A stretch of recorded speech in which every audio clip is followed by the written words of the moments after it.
Mhm. And we're live. Hello, everyone.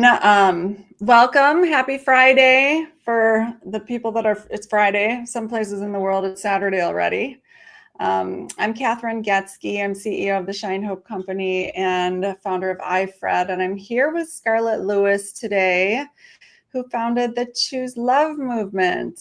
And Scarlett and I chat a lot live and in person and in real life and do work together all over the world. And so just in light of all of the recent events or, everything that's happening right now, I wanted to touch base with you and just kind of get grounded on a Friday and talk about what we do with our pain and how we move to action. I think the recent shooting in Minneapolis and Minnesota, people are just up in arms and saying again that, love and prayers and thoughts and prayers are not enough. And I absolutely, you and I completely are on the same page on that. So anyway, I just wanted to reach out and connect with you and welcome.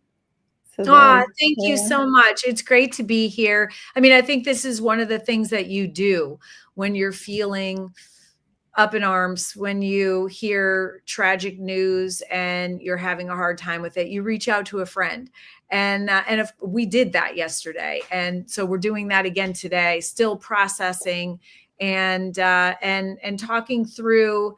It's kind of interesting.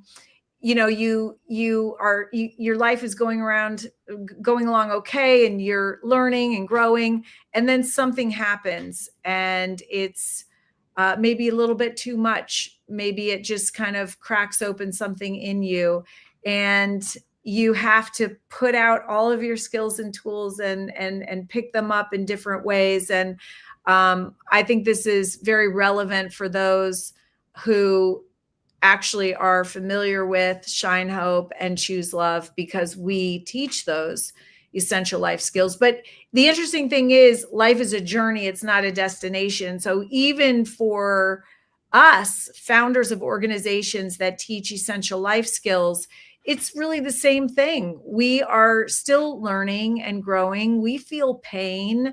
We see things that go on, and we every day brings different challenges, but at least we have the skills and tools. But there have been times, Kathryn, when you've had to remind me and I've had to remind you.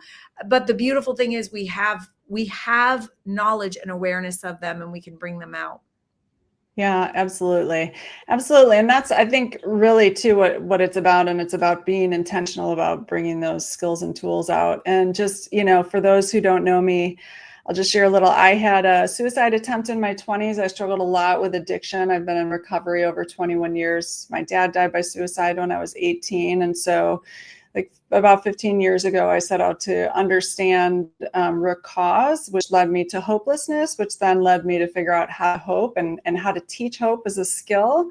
And every time I see something like this in the news or read about a suicide or hear about a suicide or violence or, a loss to addiction, overdoses, I mean, to me, this is really, hopelessness is a big driving force of this. And it just makes me even more, well, first, it's upsetting and painful. And, I wish we do way more upstream.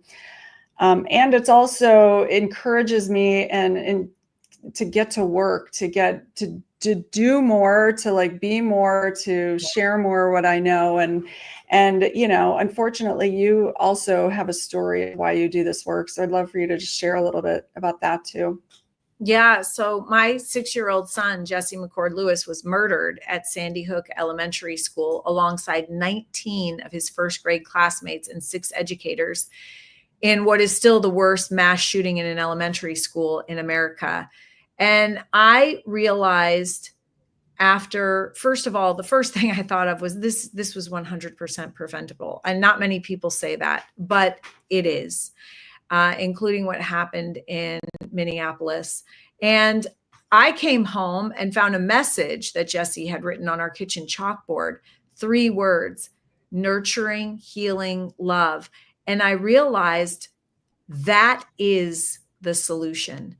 So Kathryn, you've got the hope covered. And as you say, and it's so important to know, and I'll never forget you saying that lack of hope is the single most consistent factor in violence and suicide.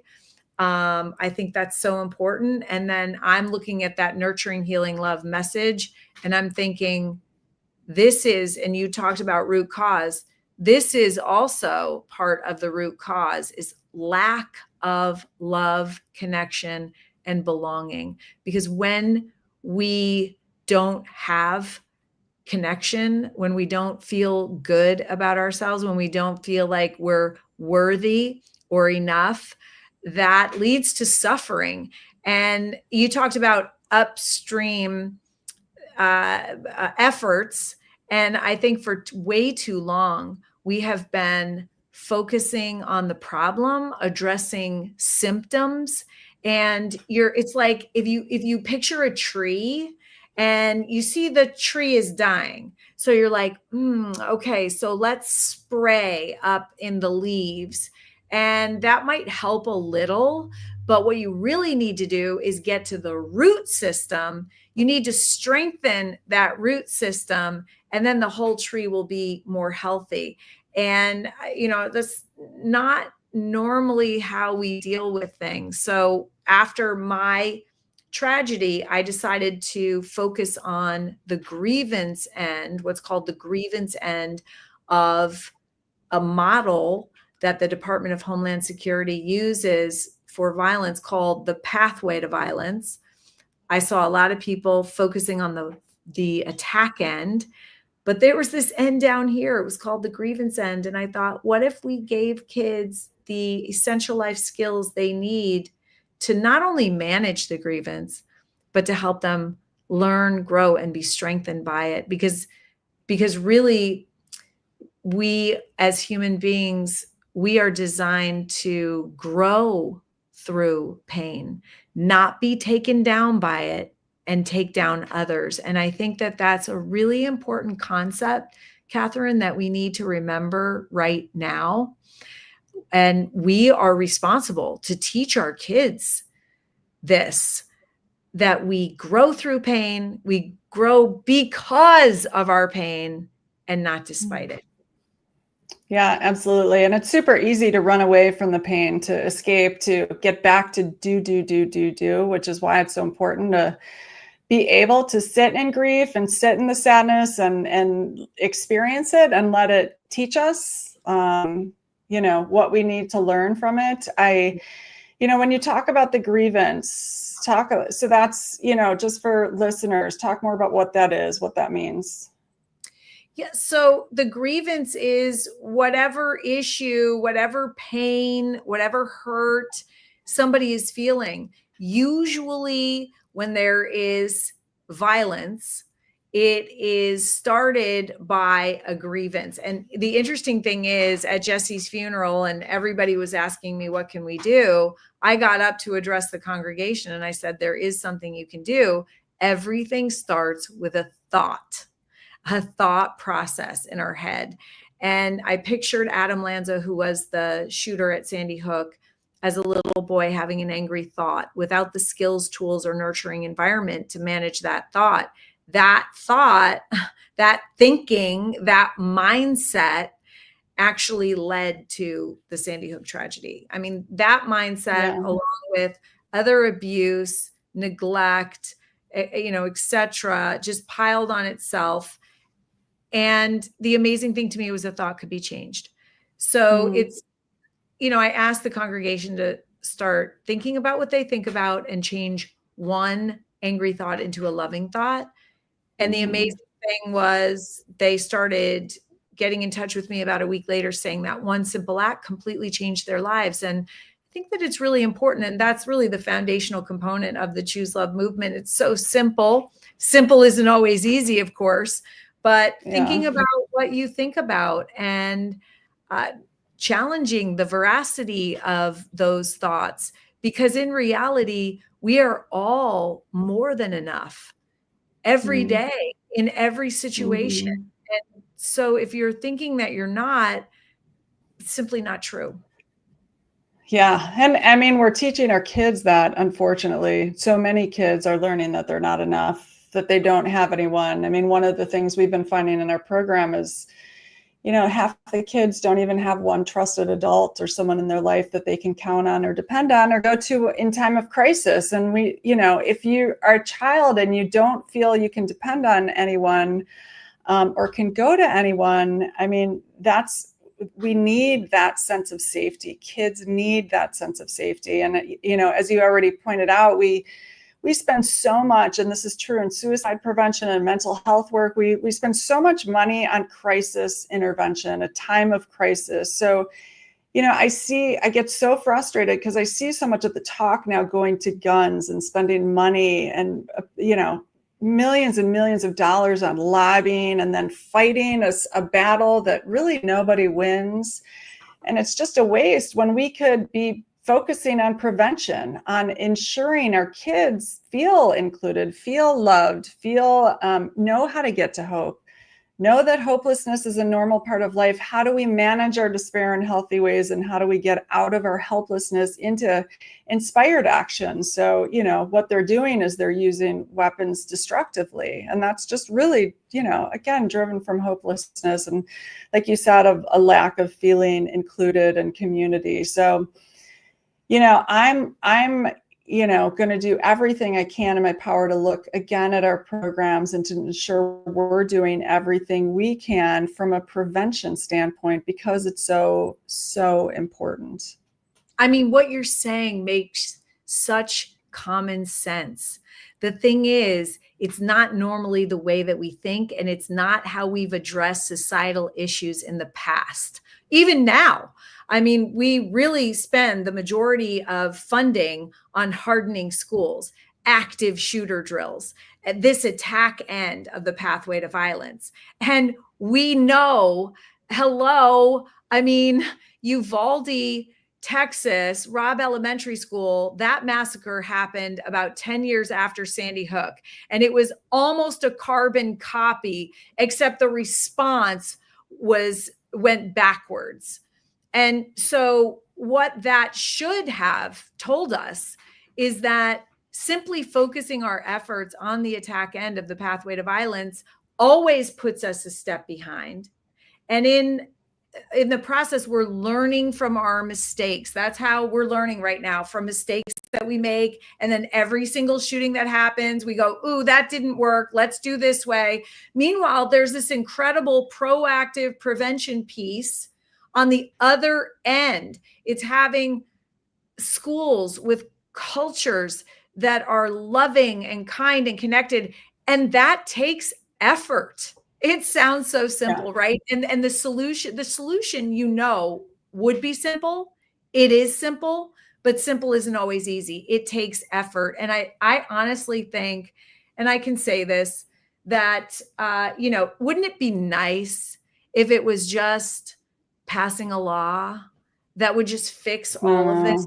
So incredibly naive for us to think that, or even that, even that like a politician is going to come in and fix this societal issue for us, or a group of politicians. Like, here's the thing. Politicians have kids too. If they could have fixed it, they would have. They can't. So where are we left? We're left with us.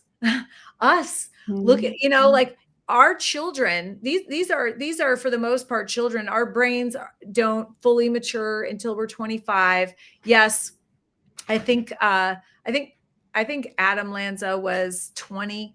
And I think this shooter was also 20. But, bottom line, it's just the feeling that we have to, I think, resurrect that we are responsible for each other, that how we thoughtfully respond in life does ripple out, that what we do within ourselves, our thoughts, our feelings, our behaviors, they do matter. And, just putting more of an effort towards caring. And notice I did not say kindness. Kindness is really important, but I think sometimes in schools we've turned it into a week or maybe an opportunity for a Facebook post and picture. And it's great. It's great. All the kindness efforts obviously are so wonderful. I love kindness, but I think that caring is kindness squared. Really having that deep sense of caring within yourselves. That's something that doesn't happen a week during the year. That happens every single day. That happens through modeling from our superhero teachers. My gosh. I mean, think about the whole field of education now. Some of the teachers didn't know when they signed up, it was risking your life to teach. And now it's different. And now, this is the start of school, and I've been doing like a keynote for convocations. And I sit up there and I'm like, you guys are awesome. You guys show up, and, we give you our most precious asset for the majority of the day and ask you to help shape and mold them. You guys are awesome. You have the most important job in the entire world. And, we should be treating you as such. Thank you. I have this little slide that has this trophy on it. You're awesome, because it's so true. And if you think about who was really influential in your life now, who helped you get to where you are, most likely it was a teacher. What are the people? What are the few people that you think of with a teacher? So important. Yeah, no, absolutely. Absolutely. And so talk a little bit about the love formula. So here's the deal. I mean, we aren't like, I think maybe we're born loving and then it's like ripped out of us, maybe. And I think the same thing with hope. I know, exactly. Life does life. And, we learn all of these things that just aren't helpful. Life is tough. I know it is. So like how, because I think if anyone in the world to me exemplifies love and what it means to choose love, over and over and over, even in spite of all that you've been through, it's you for sure. So talk about the formula. It's probably because I talk about love like a broken record and the formula every day, all day long, 7 days a week. But yeah, let me explain the formula, because the formula is designed to return our locus of control. This is the technical term, but it's the location of our personal power back inside of us. So when it's outside of us, we find ourselves blaming other people for where we are. I mean, if you think about the shooter, and unfortunately, I watched some YouTubes before they were yanked of some of the posts that he was doing, and they were awful. So this person's locus of control was outside of them, and it doesn't, our locus of control vacillates, all of us, but blaming other people for where they are, feeling helpless and victimized, and therefore hopeless.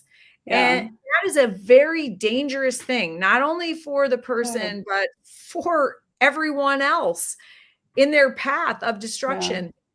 The formula is designed to bring that locus of control back inside, where you make things happen. You have the power to create positive change for a better future, which is the definition of hope. And so it starts with courage.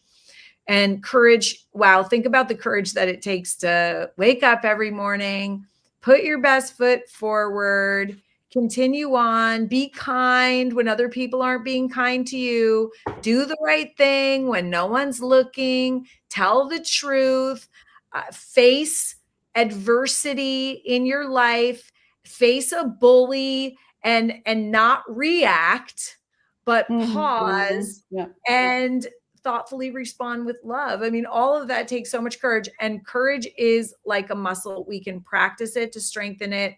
In the Choose Love movement, we use brave breaths. This hand on the heart, the other hand on the belly, breathing in through your nose for 4, out through your mouth for 6. A couple of times that stimulates the parasympathetic nervous system, which helps you calm down. And by the way, I don't think you can take a pill that would help you calm down as fast as a brave breath. I know, breathing is amazing. Right? Brave pose, which is an expansive pose.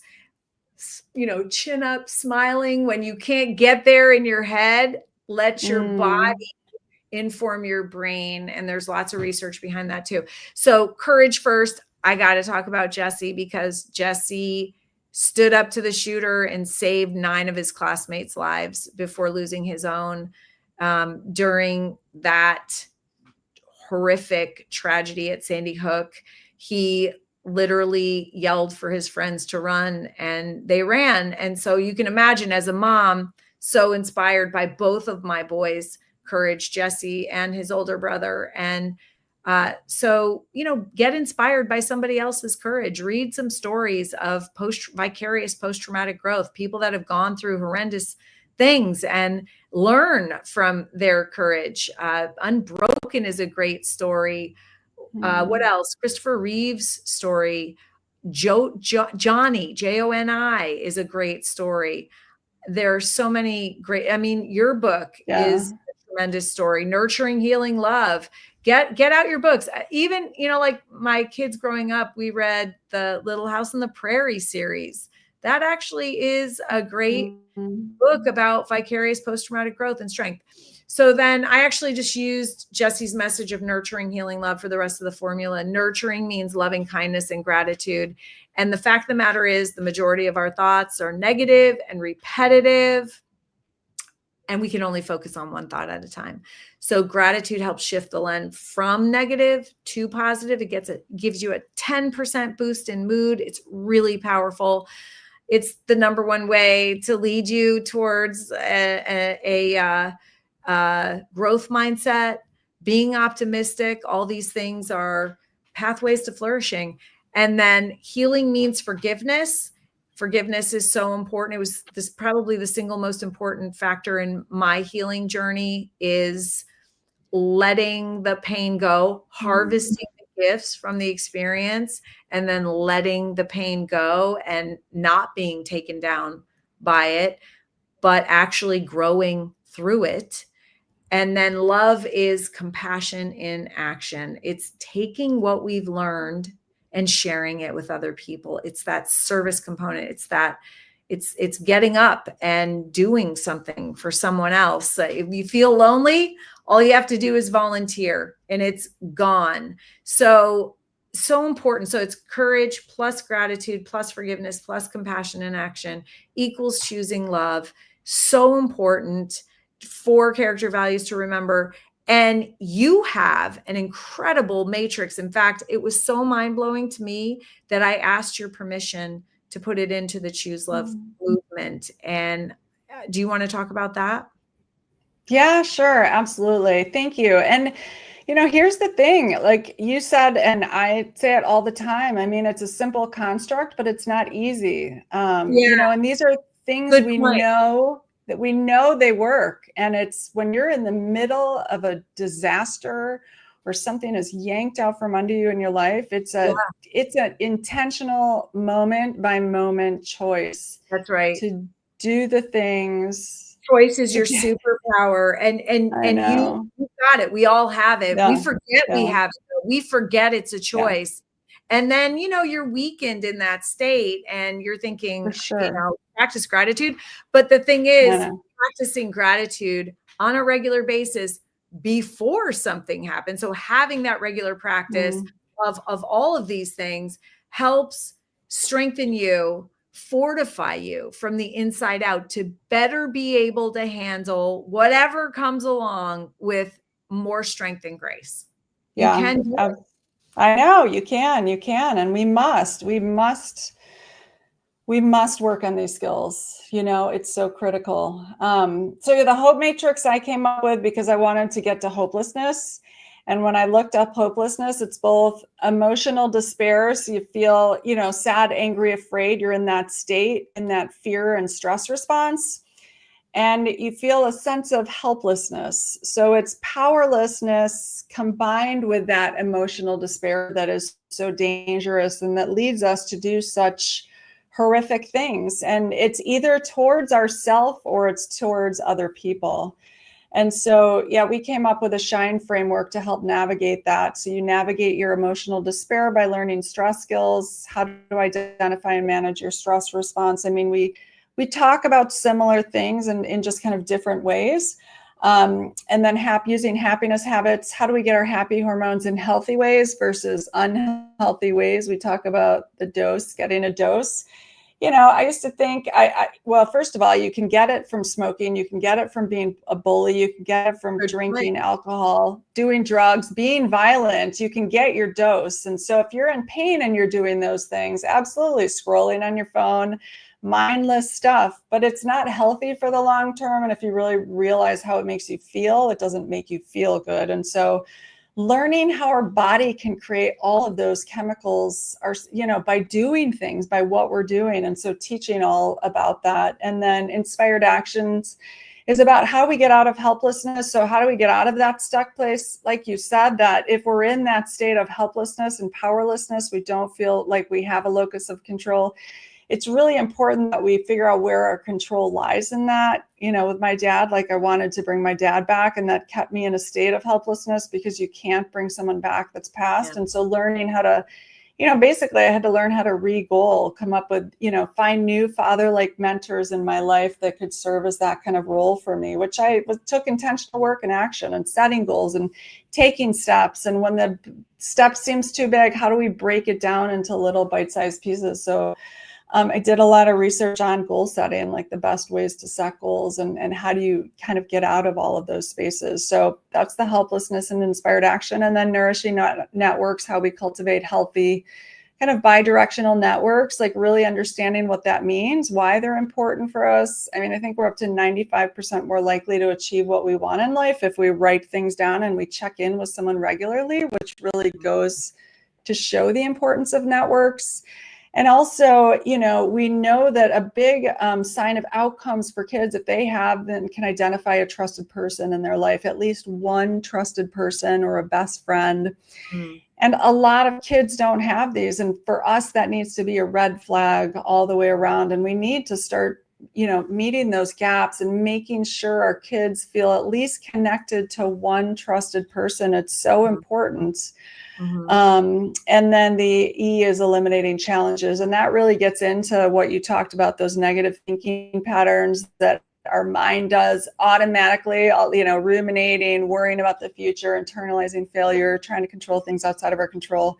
And it's just education around all of these things and like how to counteract them. So, and SHINE is the mnemonic we use for how we teach hope. And yeah, that's the framework that we came up. And again, like everyone needs to learn. I mean, we need to learn. People like thought I was crazy when I started doing this. I'm like, well, I didn't know how to get to hope. I had a significant event in my life and I could not see how to get to hope. And so I thought there must be a way to figure out, and they were measuring it, but they weren't teaching you that. And I think that's similar to what you found as well in your own journey. I mean, when love feels impossible, when forgiveness feels impossible, mm-hmm.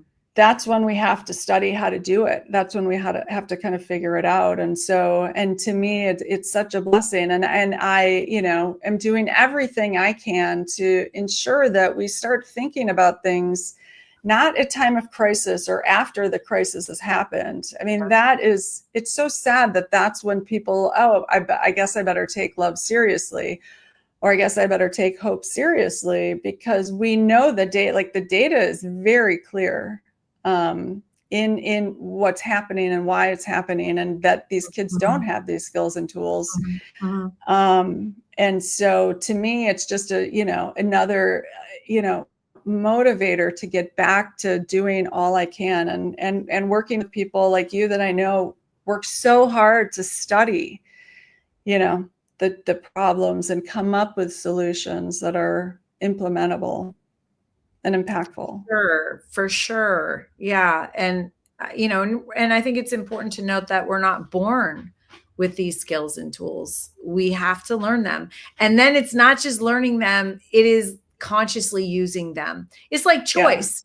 Yeah. When's the last time that you consciously thought, when somebody said something off-putting to you, oh, I have a choice here in how I can respond? Did you just react? And every time you do pause and thoughtfully respond with love, you're rewiring your brain away from fear and towards love. So important. So what we're talking about is not just for kids, it's for all ages and stages. And the other thing that I wanted to bring up in this conversation, Kathryn, is my research, which has gone beyond just traditional, but I've gone and spoken with school shooters, multiple, in prison, out of prison, in person, on podcasts, in book club, and they all say the same thing. It's not rocket science why this is happening, like you said. They say that they did not feel seen and heard, and they didn't feel worthy to be seen or heard. So, I was just on stage with Aaron Stark, who had the viral TED Talk, I Was Almost a School Shooter. He told me that was one of the top all-time TED Talks. I was almost a school shooter. And towards the end of our podcast together, I said, Aaron, sometimes, and by the way, it's Choose Love podcast, if you're interested in listening, Aaron Stark. I said, sometimes I get so overwhelmed by the systems and processes that have to change in order for us to fix this. And he said, it has nothing to do with systems and processes. It has everything to do with giving love to those we feel deserve it the least because they need it the most. And these are people that are on the outside, maybe hard to love. Yeah. They have that hardened exterior because they feel unworthy. And most of the people that I know did cry out for help in their behavior, and it was overlooked. And I can feel compassion. People knew they were hurting. Yeah. I actually interviewed a mom of a shooting victim, one of the twins that was shot in the July 4th parade in Highland Park. Yeah. And she said to me on the podcast, if one more person walks up to me and said, and this hit close to home because people would say this to me. One more person walks up to me and says, I knew it. I knew he was going to do something. I knew he was going to do something. And, she said, I'm going to say, you're responsible then. You're accountable because you didn't say or do anything. Yeah. We got to start opening our eyes. Fear puts us in this tunnel, literally like horses that are in horse-drawn carriages. They have these blinders on so they don't get scared. Well, fear does that for us. Literally, it reduces our peripheral vision, figuratively and literally. Literally, when I'm afraid, I am looking for validation. And this is what these kids are doing online. And with each other, they're looking for people who have the same delusions and are as angry and vindictive and hateful. They're looking for their group of people, and they can't. It's hard for them to take in anything else at that time because they're just firmly rooted in their fear brain, really. And I love Elizabeth Kubler-Ross, who has this great quote, you're either in love or fear, and you cannot be in both. And so you see totally in Minnesota, he was in fear and he was not, in his heart and in his prefrontal cortex where love resides. Yeah, absolutely. And we know the signs of a heart attack. And, when I attempted in my 20s, I would say that's what it felt like in my brain. It felt like I was having a heart attack, but in my brain. And so knowing that and knowing how to self-regulate through that, to me, is so incredibly important. Because if we don't know that, then we are in even more fear, and it just escalates that stress response. And so learning how to recognize that, and like we do for our heart attack, how to escalate and calm that system down, and how to help others calm that down is so important, because when we're in that state, we cannot access our critical thinking. We can't access our problem solving. We can't access anything clear-minded. So we are guaranteed to make horrific decisions. It's just. So how do you do it? I mean, you're sitting there talking about this, but I'm just wondering, like, when you're in that state, and we've all been in that state. Here's the thing. Here's the truth too, is that we've all had, thoughts of despair, and, we've all had the gamut of emotions. We've all felt revenge. All of us, by the way. Yes, Mom, even you, and like it's just, it's okay. It's okay. That's the other thing. You just have to have the skills and tools to move through it. So how do you, like, when you're at that point, what did you do? We feel it. I mean, when I didn't know what to do, I attempted. I took like bottles and bottles of pills, So, I mean, now I know how to self-regulate. I know, I still have suicidal ideations. I have an extensive family history of it. And to me, it's okay. You're in despair about something, and you're experiencing helplessness about something, because, something that Kevin Hines said, and he is someone that jumped off the Golden Gate Bridge to try to take his life. He said, the first thing I thought when I jumped off that bridge is, I wish I didn't do it. Yeah. I wish. And I think that's true of every single person that has taken their life. There is such a sense of despair. Yeah. Right. Regret. And that's, absolutely. We want our despair to end, and we want our helplessness to end. And so I think, okay, what am I experiencing the most hopelessness about? Like, what is it a relationship? Is it finances? Is it everything? And if it's everything, okay, let's focus on one thing.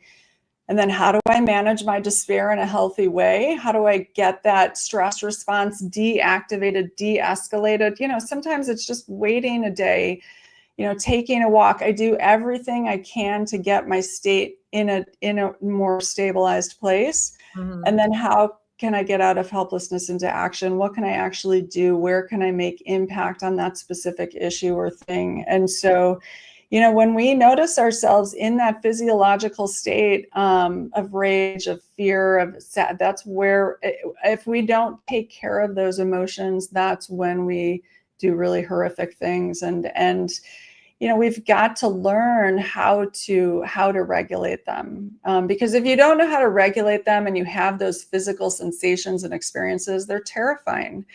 And that just further activates your stress response, which gets you even into more terror. And then there's shame associated with that. And, you don't talk about it. And the cool thing is, it's something you can teach, and we can teach anyone and everyone. It's not something, for sick people or for unwell. It's for everyone needs to learn this. I see it on the pickleball courts. People get their stress response activated, and then they react, and they kind of wonder why they're doing that. But like, you're in your downstairs brain. You need to learn about the 90-second pause. I mean, we have to help each other do it, because it's what, we're all adults doing this because it's so habitual, and we've learned how to do, and we've had abuse, many abuse as kids, and trauma, and, we're just walking around trying to do the best we can, and we don't understand why we do some of that. And so until we bring it to light, and until people are taught these skills and know how to do it, I mean, it's hard to live in a super peaceful place. Yeah. Life is a journey. Yeah. And I think it's just really important to remember that pain has a purpose. Mm-hmm. And when we're feeling it, to be present with it. And as you said, get curious. Curiosity stimulates your prefrontal cortex, where the brake on your instinctual reactions is. So really, really important to just start getting curious, like, what's happening? Why am I feeling this way? As you said, what's this about? And if it's about too many things, break it down into manageable chunks. Yeah. So, I mean, that's it. I wanted to talk to you about this. I wanted to tell people about what you're doing. I wanted to have a conversation about how we can, be better as a society and support each other through this and learn from it. And why, prayers aren't enough. We have to start doing things in our community. So what we are doing is not working right now, because this should not be happening. We can keep our kids safe. We can keep our money safe. And are our kids more valuable than our money? I'm confused. So we can do this. It is going to take effort, and it's going to take a shifting in our priorities. Like, I'm so sorry to say to those of you who are listening, it is not as simple as passing a law. And, I know that there's a lot of money that flows into gun control, but it has not been successful. In fact, if you really look at what's happening in our country, we have more guns than ever before in the history of mankind. And so, politicians, like, if you're waiting for somebody else to fix this, have you ever had somebody come in and fix everything for you, Kathryn? I think I still maybe magical thinking that somebody someday will for me, but no. After you brush the cobwebs off, you got to get up and do it yourself. And that's what we're going to have to do. It's going to take effort, but there are solutions, and there is hope. Absolutely. Yes, there is, because it's teachable, and so is love. So that's right. Hope and love. Hope and love. Yeah, absolutely.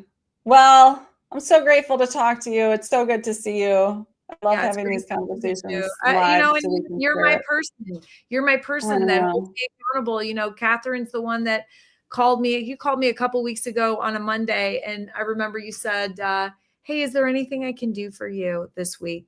And I just started bawling, right? And you're like, "What's wrong?" And I said, "You offered that offer." Like, nobody does that. That's so nice. And it was just so comforting, I think, for me to think that there was somebody out there that was, willing to help. And there, find that person and work on the relationship. It takes effort too.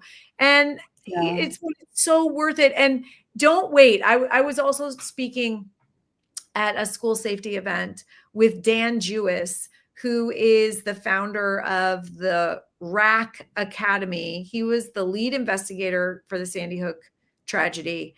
RAC stands for Reactive Active Killers, I think. RAC Academy sounds really intense, and it is, because he helps schools with school safety. And he said something that made a lot of sense, and I'm sure I've thought of it before, but I've never said it out loud. And it was that, have a person, even if it's a therapist, if it's a trusted adult, if it's a friendship, if it's a parent, whatever it is, have a person that you can go to, have an established relationship that you can rely on, that is trusted before something happens. Totally. Or don't wait until something happens, and then you're like we did, going around trying to find a therapist, not being successful.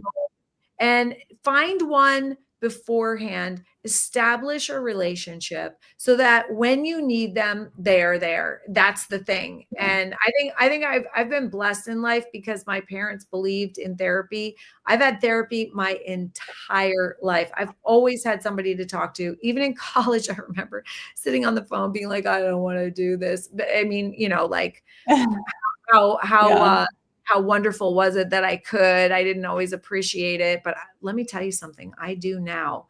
And I had established relationships to fall back on when I really needed them in my life. And there have been many times that I've really needed them through my divorce and some other really hard things that happened. Everybody. And so I just thought I would throw that out there. I thought that was really so important. We have our kids all go through that, and make sure your kids has someone, that they can go to. Absolutely. Because you might think you're that for your kids, but you might not be. And it's important they all have at least one person that they can go to in time of need to talk, so amazing. Brooklyn Rainey wrote a really great book. She's a partner in New Hampshire. And she wrote a book called One Trusted Adult. If you guys are interested in it, I would check it out. I also did a podcast with Brooklyn. It's Choose Love, but it is One Trusted Adult. And it was way, way back. I might take that one out and dust it off because it's really, really important, and reshare. So important. Well, I want to thank you so much. I know everybody is looking forward to a long weekend, and I hope everybody has a beautiful weekend. And it's like be involved, be present, put your phones down. When you're looking at this and your child walks in the room, you're telling your child, sorry, Kathryn, hold on. You're telling your child that that this is more important than them. It's hurtful. You know what? When my mom sends me memes, it actually hurts my feelings. Like I know I'm an adult too, right? With my own kids, but it's like, I want the real connection. I don't want that. And so just remember that and just be real, because at the end of your life, and none of us know when that's going to happen, but at the end, what is going to be gold to you, what you're going to remember, and what you're going to regret are relationships. Think about that and really work on that this weekend. You got a long weekend. Pick up the phone and call people, check on your neighbor. You're going to feel so good. Yeah, absolutely. Amazing. Well, Scarlett, so good to see you. See you too, Kathryn. To all those listening in, spread the word. Spread the word. Spread the word. Yeah, take good care of yourselves. Yeah. And lots of love and lots of hope. All right, well, take care. Bye.